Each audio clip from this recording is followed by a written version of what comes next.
Je sais pas pour vous, mais ce chapitre, pour moi, c'est une grande révélation. Parce que j'ai jamais trop aimé le personnage d'Endeavor, mais là, carrément, on explore beaucoup plus ce qu'il a fait. Et on voit qu'il est pas juste resté comme ça, dans sa manière de penser, face à Tuya, qui était complètement en train de dégénérer.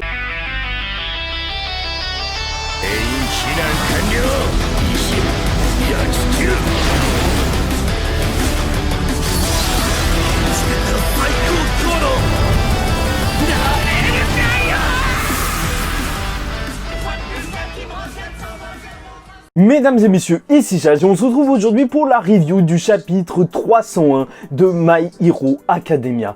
Et ce qu'on peut dire, c'est que Endeavor, il a essayé. Oui, en fait, c'est un chapitre qui va encore une fois se concentrer sur la famille Todoroki. Et vraiment, voilà, je vais vous le dire durant la review, mais il y a plein de petits détails qui font vraiment penser à une vraie famille et tout. Tu vois vraiment que c'est vraiment très bien construit. Bon, bref, le chapitre, il va ouvrir sur un flashback qui va être continué mais parfois coupé, mais voilà, sur la rencontre de Rei et de Enji Todoroki. En fait, ça se fait un petit peu comme les mariages traditionnels japonais, surtout, enfin, les mariages entre nobles, ça existe encore et tout, et même peut-être en France, hein. Tu sais, moi j'ai infiltré la noblesse durant un long moment, tu vois, on se cachait derrière des arbres, on faisait boue, tu vois, c'était ça nos jeux, tu vois, on était vraiment des petits... sale filandru, si tu vois ce que je veux dire. Une fois, on s'était caché derrière des arbres. À chaque fois qu'il y avait des gens qui passaient, on faisait bouh.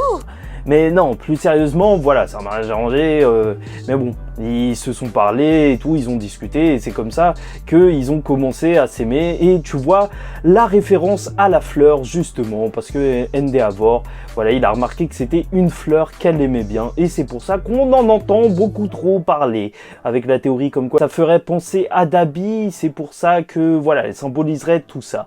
Bref, on nous dit aussi qu'elle était aussi fragile que, en fait, son altère de glace, hein, et elle semblait un peu froide, et que même Endeavor, il a toujours eu peur de un petit peu la briser, ou si tu veux, la faire fondre pour rester dans le jeu de feu et de glace. Bref, ça va être coupé, parce que c'est juste la première partie, par Endeavor qui demande à Rei si elle va bien. Et malheureusement, bah non, elle va pas bien, et c'est pour ça qu'elle est là. Comme quoi, elle est là pour prendre les choses en main.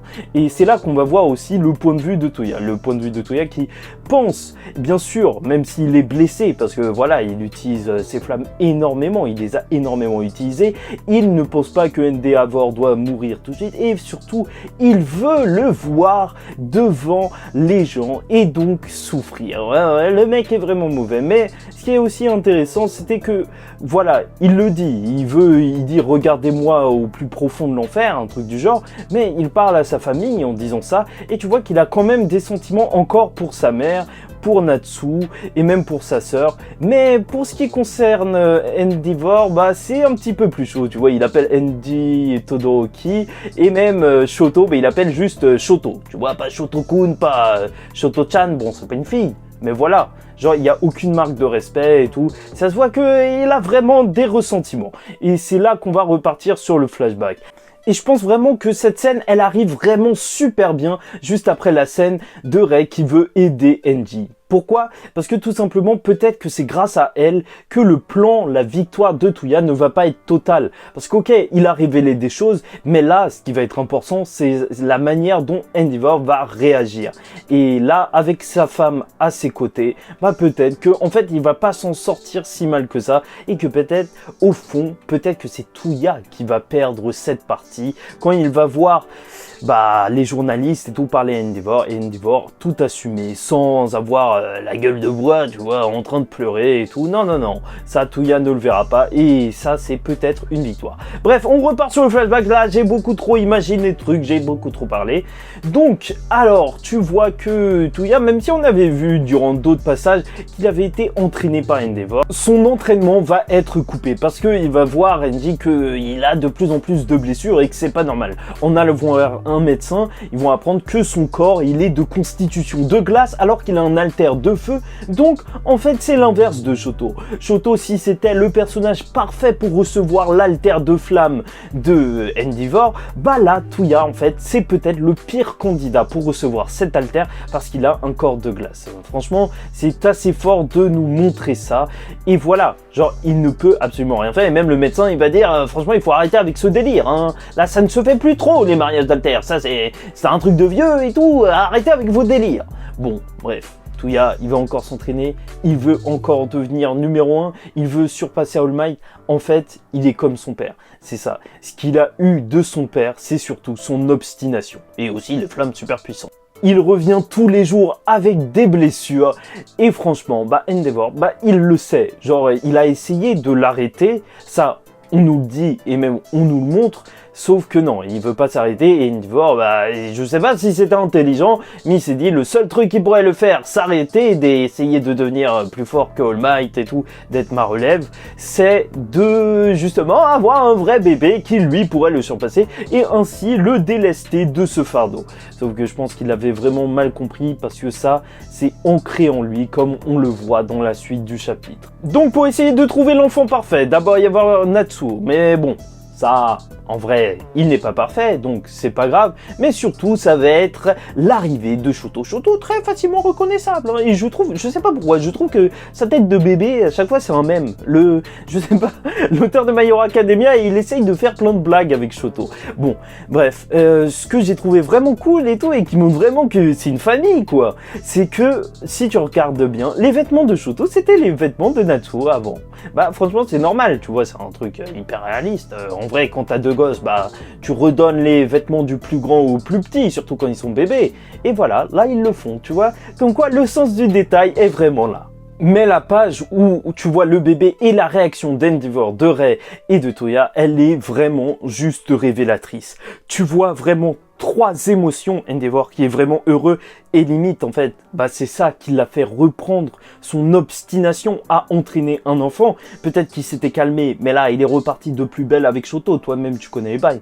Rei est juste fatigué et Touya, il est tout simplement désespéré et ça se voit dans ses yeux. C'est aux antipodes de ce que Endeavor voulait en faisant un autre enfant. Arrêtez Touya, non pas du tout. Là il est vraiment déterminé, il continue de s'entraîner et d'énormément se blesser. D'ailleurs il y a encore cette phrase qui revient et qui est là très présente dans la famille des Todoro qui regardez-moi. Ouais, voilà. Il y a une sorte de recherche de reconnaissance que ces personnages veulent avoir, tu vois, à toujours vouloir être le numéro 1, à vouloir que les gens les regardent. Et c'est franchement assez triste parce que tu le vois tout seul et tout, penser à ça, juste vouloir en réalité la reconnaissance de son père. Et pour moi, la case la plus forte de ce chapitre, c'est quand Endeavor va parler à Touya. Il va se mettre à son niveau, et c'est comme dans Super Nanny, tu vois, il va le faire bien. Mais en gros, il va essayer de lui parler, mais sincèrement, il va lui dire, franchement, tu n'es pas fait pour être le super-héros que tu veux et tout. Même si Touya, lui, c'est son rêve, il lui dit, il y a plein d'autres choses à découvrir, t'as l'école et tout, va t'amuser et tout. Arrête avec ce délire. Sauf que pas du tout. Son rêve, c'est vraiment ça. C'est Endeavor qui lui a lancé cette étincelle en fait de désir de devenir le numéro 1 et il fera tout pour réussir. Et c'est ça que symbolise juste après la couronne de flammes qu'il a sur la tête. Un rêve peut-être inatteignable. Et le chapitre va se terminer sur cet acte franchement qui je pense a traumatisé toute la famille. Ça se trouve même que Rei elle est devenue dingue à partir de ce moment-là, même avant la mort de Touya. Parce que Touya va même juste essayer de tuer son frère. Et ça, c'est... Bah, déjà, le bébé Shoto me fait toujours aussi rire, tu vois. Même dans les situations les plus dramatiques. Mais franchement, c'est très très chaud. Mais surtout que c'est accompagné d'une phrase de Rei qui dit que, en fait, Endeavor, c'était pas le seul qui a abandonné Touya. Comme quoi... C'est vrai, c'était un enfant, il avait besoin de l'accompagnement de ses 2 parents. Peut-être que Rei, elle avait déjà plus de mal parce que elle était obligée de pondre je sais pas combien de gosses. Et que Endeavor, je pense pas que ce soit le mec le plus facile au monde. Mais voilà, c'est vrai que la faute est partagée. Et je pense que ça peut faire vraiment du bien à Endeavor d'apprendre ça, tu vois. Parce que là, il est arrivé à un niveau où il est en train de s'en prendre plein la gueule, mais même de lui-même, tu vois. Il est en train de se dire que tout est réellement de sa faute. Bref, Voilà, tout ce délire, je pense qu'il va pas être continué pour l'instant, mais je trouve que c'est vraiment un très beau parallèle qu'on a là entre Toya et Endeavor. Cet enfant, il représente vraiment ce qu'il y a de pire chez Endeavor. Cette volonté de se surpasser pour être reconnu, quitte à tout perdre, quitte à tout faire brûler, même son propre corps, comme tu le vois durant ces chapitres.